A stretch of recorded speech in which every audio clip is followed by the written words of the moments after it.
اپنی آپ کے ساتھ دھوکا ہم ایک عجیب دور میں جی رہے ہیں۔ اگر کسی کو بخار بھی ہو جائے تو ہم فوراً کہتے ہیں یار عام ڈاکٹر کے پاس کیوں گئے، کسی ماہر کسی اسپیشلسٹ کو دکھاؤ، معاملہ صحت کا ہے۔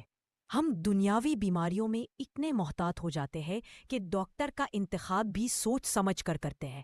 کیوں؟ کیونکہ ہمیں اپنی دنیاوی صحت عزیز ہوتی ہے، لیکن جب بات دین کی آتی ہے تو اچانک ہمارا معیار، ہماری احتیاط، ہماری حساسیت سب ختم ہو جاتی ہے۔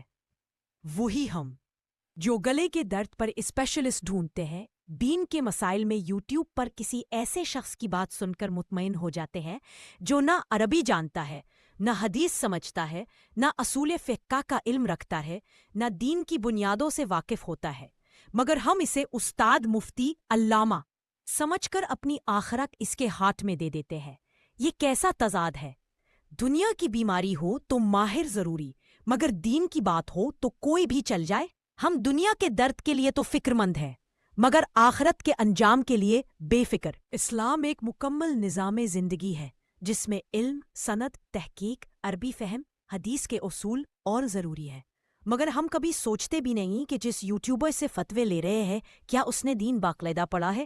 کیا وہ عربی سمجھتا ہے؟ احادیث کی درجہ بندی جانتا ہے؟ کیا اس کے پاس علماء کی سند ہے؟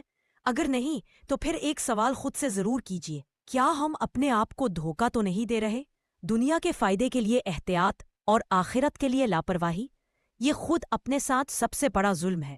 دین ہماری دنیا بھی سنوارتا ہے اور آخرت بھی روشن کرتا ہے، اس لیے دین کا علم بھی ماہر علماء، ماہرین حدیث، عربی اور فقہ کے جانکاروں سے لینا چاہیے، تاکہ ہم غلط فہمیاں، غلط فتوے اور غلط عقائد کا شکار نہ ہوں۔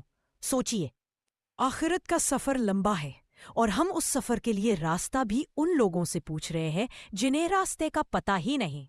اپنی آخرت کی حفاظت کیجیے، دین کو وہاں سے لیجیے جہاں سے صحابہ، تابعین اور امت کے بڑے علماء نے لیا۔